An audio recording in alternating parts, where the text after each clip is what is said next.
Hi guys, Kira here to give you another No Science video. Today we're going to be going over the physical science labs for Physical Science A, the college prep course.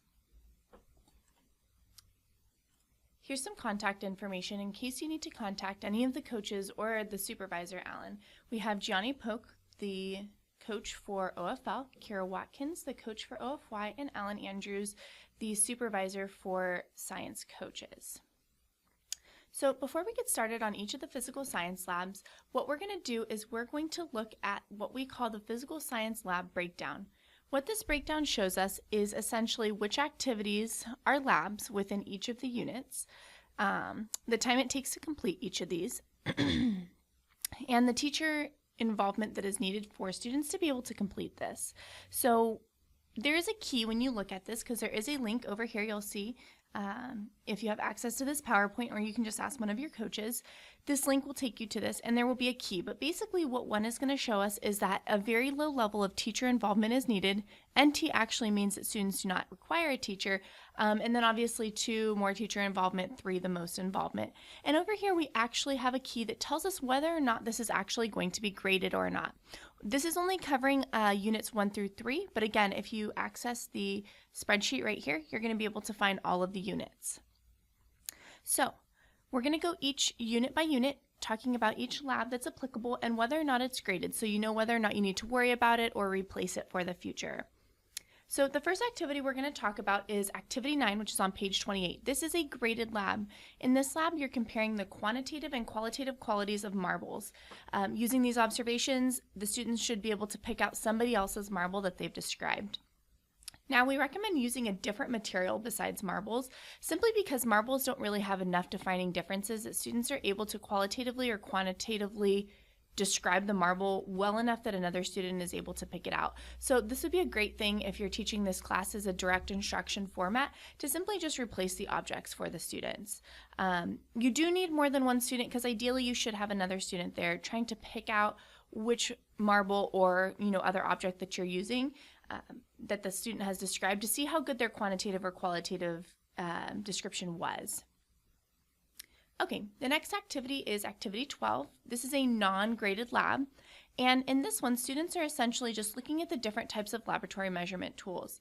There are materials given within the SAW, but again, if you're doing this class direct instruction or even a hybrid, feel free to use things like the real triple beam balances, rulers, anything like that. You don't have to use those embedded materials. The next lab here is Activity 14. Again, this is another non-graded lab. In this one, students are going to choose one of 2 activities, essentially whatever option works best for you and your students. Now, you can have students bake cookies at home, or some centers may even have the resources to bake them within the center, or you can just simply do the measurement conversions. It's really up to you. Either way, it is going to be a non-graded lab, so it's up to you what you choose. Our next activity here is Activity 19. This is another graded activity. In this activity, students are going to be converting the measurements to create a house that they then draw, cut out, and build. Now, one thing to note is the measurement on the right side of the house that reads 0.0053 meters should actually read 0.053 meters instead. If students are actually cutting out the house after they've made the unit conversions and trying to build it, they'll find that the house won't actually go together because this piece was too small. So use the corrected measurement.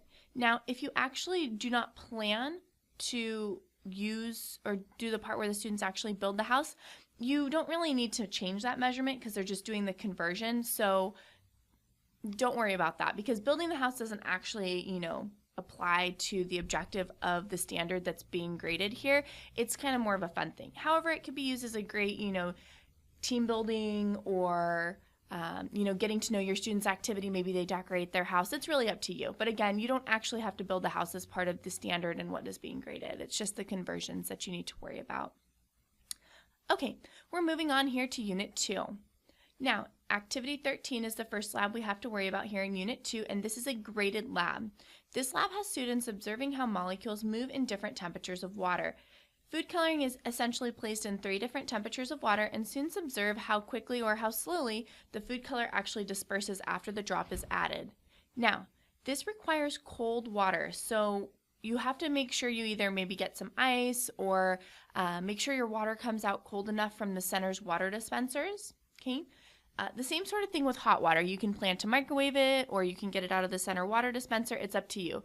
But ideally, you're getting 3 very different temperatures. You don't want everything to be super close because you're not going to be able to have a super measurable observation if you're using water temperatures that are too close. Okay. Activity 18, this is another graded lab. Now, this is one of the trickier ones in all of physical science. This lab involves students observing the Cartesian diver experiment. And I highly recommend that you watch this video ahead of time. It kind of tells you how to do it, what you're going to see. One of the challenging things with this is that you actually require a glass pipette, this thing right here, or a glass dropper. Can be called either thing, but if you don't have one, you're not going to be able to do this lab. You cannot do it with the plastic one. It has to be the glass one with the little black bulb here, okay? So if you can't find one, I know that some of the biology dissection kits actually contain them if you have the biology materials at your site. But if you can't find one, simply just show students the experiment, ask them what they're seeing, things like that. And if you do have a glass pipette, and it's another one that I recommend maybe just doing a demo for instead of actually having each student create their own Cartesian diver experiment, just for ease, because the payoff is not as high as maybe all the time that you would take to create each one of these for a student. When you ordered the physical science kit, you may have received something like 10 to 20 2-liter bottles. Again, you only require the 1 2-liter bottle for this. And again, you can do it as a demo. You could even leave it as a demo. You don't have to break it down afterwards and just, set it on your desk and use it whenever you need to show kids that phenomena. Okay, Unit 3. Now, the first activity or the first lab in Unit 3 is Activity 9. This is a non-graded lab, but one that I think students really enjoy. So what students have to do is they have to create a clay sculpture, something maybe that represents them or an activity they like to do. And then they're going to weigh it using a triple beam balance. And essentially, given the formula in the unit, they're going to calculate the molar mass of the clay. So you're going to get the chemical formula, weigh it, convert the molecular mass.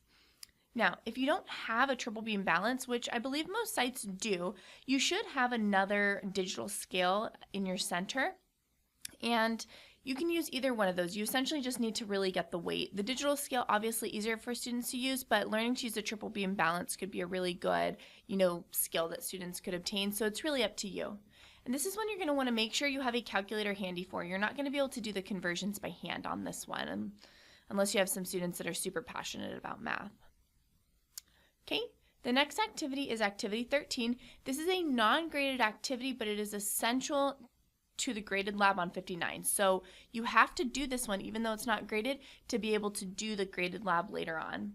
This one's really straightforward. Essentially, students are making trading cards for the properties of the different elements. So again, as I mentioned, you have to complete it for Activity 23 because they're going to do this atomic dating game, and so they have to have these cards ready. Okay, this next lab is a graded lab, and in this activity, students are crushing up cereal and putting it into a water mixture and then trying to pull out the iron using a magnet. Now, this lab, as described in the unit, doesn't work that well, so we have a few recommendations for making it a little bit more workable. The first thing that we recommend is that instead of placing your crushed up cereal and water in a baggie, that you take the cereal that you crush up in the bag and then you put it into a plastic cup. This is for 2 reasons. First of all, usually when you crush the cereal in the bag, because it's sharp, it pokes holes in the bag and then water leaks out of the bag and it just makes a huge mess. And then if you end up double bagging it, then you're not able to pull the iron out as easily. So again, I recommend crushing the cereal up in a bag and then putting it in the cup.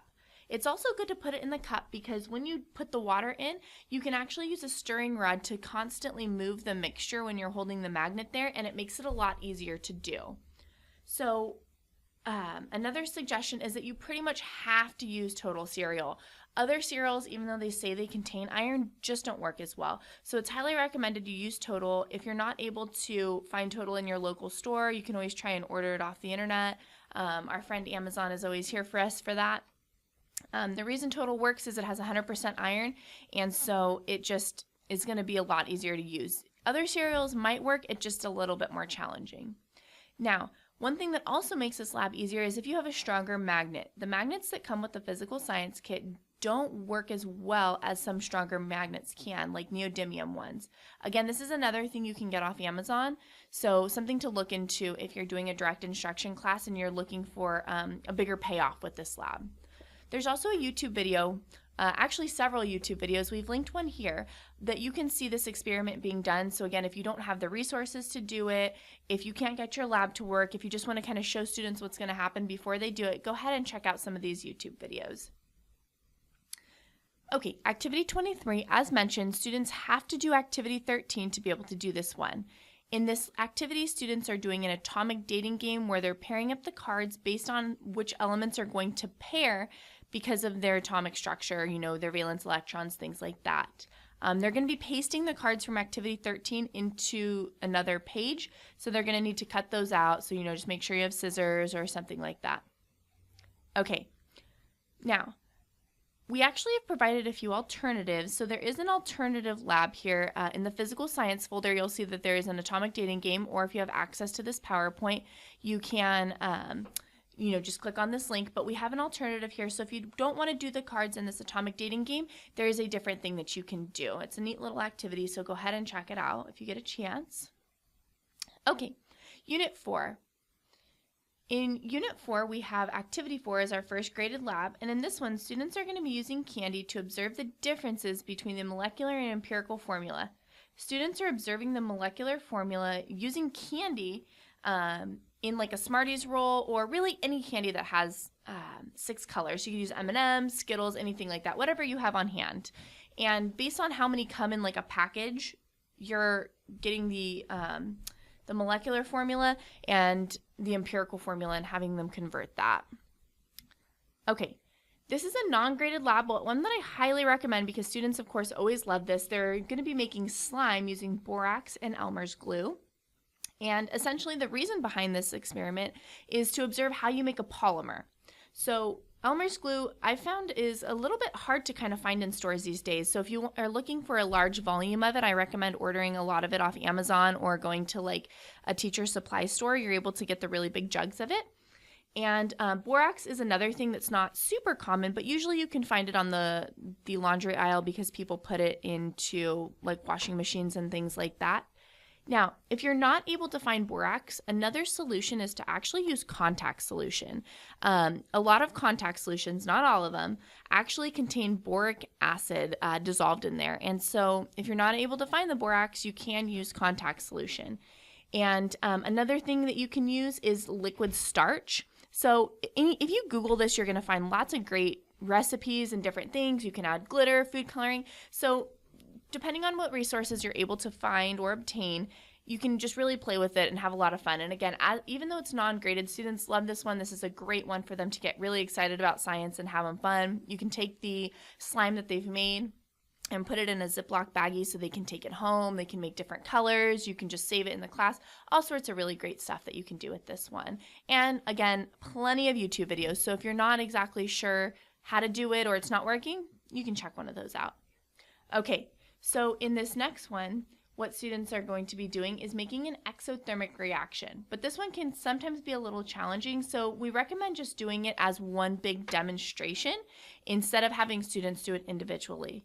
We recommend using an old pot and making sure that you get a lot of vinegar because you need a lot of vinegar for this and you need a large space. And just a lot of times the laboratory materials that you find in the sites can't hold enough liquid to support this, which is why we recommend the big pot. So make sure, again, you have a big pot, you have a lot of vinegar. This is another one you want to do as a demo, not as an individual one for students, just for the ease of it. Okay, this next one is a graded lab. Now, it is extremely important to note that this lab does not work with the given directions. So please, please do not follow the directions in the lab or in the SAW if you would like this lab to work. If you would like to do the lab as it was meant to be, we have given a link to that right here, okay? So if you want to do the which brand works best, comparing the different lactase, how it works, you're going to be able to do that using this link here.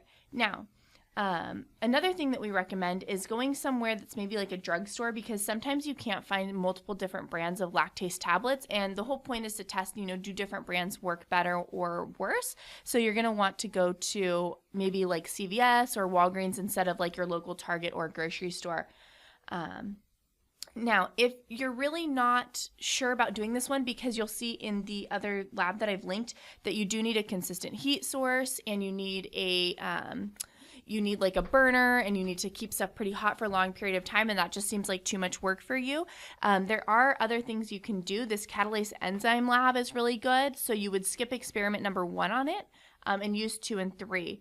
And this actually demonstrates an exothermic reaction as well. So you using this one, you could actually kind of kill 2 birds with 1 stone. You could do this one, or you could do this one right here. Okay. All right, the last one here is going to be our Unit 5. Okay, so the first one we have here is Activity 3. This is a non-graded lab. Students will be observing unsaturated, saturated, and supersaturated solutions by trying to grow sugar crystals. So essentially making rock candy. Now, this takes about a week to complete, so you really do need to invest in a set of jars, beakers, whatever you're going to use, because you're not going to want to, not have these things available to you if you need to use them for other labs, for other classes. And you do need a ton of sugar. So rock candy is essentially just sugar, so you'll notice that you do need a lot. This one is a little bit tricky. It does take, a week, even longer to do, so you're going to want to do it before. It is a non-graded lab, so there's plenty of other stuff you could do to demonstrate the different saturation of solutions, but this is definitely one that has a good payoff because the kids do like growing the crystals and things like that. If you do need some help, because this one can be a little tricky, there's plenty of stuff on YouTube about making rock candy, how to make it colored, things like that. Okay. The next lab we have here is a graded lab, and students are just testing the pH of common household items. So you can really just find anything in the center. You can make some solutions. Maybe they want to test their Mountain Dew that they're drinking. You can grab some soap. There's different sorts of things in the science cabinets that you probably have in your center from biology. So there's lots of really good stuff that you can do with this one. You can get creative with it, or, be really simple if you need to do that. Okay. The next one we have here is Activity 15. This is a non-graded lab, and thank goodness it's not graded because it really just gives very inconsistent results. But essentially what students are doing is using a phone app or an AM radio to detect radiation. So the AM radio thing can be tricky. Usually you're going to need to find batteries for it. If students are willing, they can always download the free app and use that instead. And it's just really up to you. Again, it's a non-graded one, so this would be one that you could easily find something else to do for it. Okay. Activity 19, this one is actually going to be a PhET simulation. If you've ever used PhET before, they basically have lots of really great science simulations. And in this one, students are going to be doing radioactive dating. Now, one thing to note about this is that the PhET simulation works great. However, you cannot use a Chromebook because it just doesn't support the format that the PhET simulation is made in. So a laptop must be used. Now, most of the teachers have laptops, so this one might just need to be done as like a demo on the smartboard, or you are going to have to kind of track down a handful of laptops for students to be able to do this one, because again, you won't get a result from the Chromebook. If you would like to do an alternative lab instead of this one, there is a Half-Life lab that you can do. You can use pop beads, Skittles, M&Ms, whatever you want to do. There's plenty of articles students can read and things like that. So there are options if you're looking for more of a lab type thing instead of the simulation for this one. Okay, and that's going to actually conclude our session here for our Physical Science A labs. Again, if you would like to contact us, you can just go ahead and send us an email either to Gianni, Kira, or Alan, asking any questions that you might have about the Physical Science labs.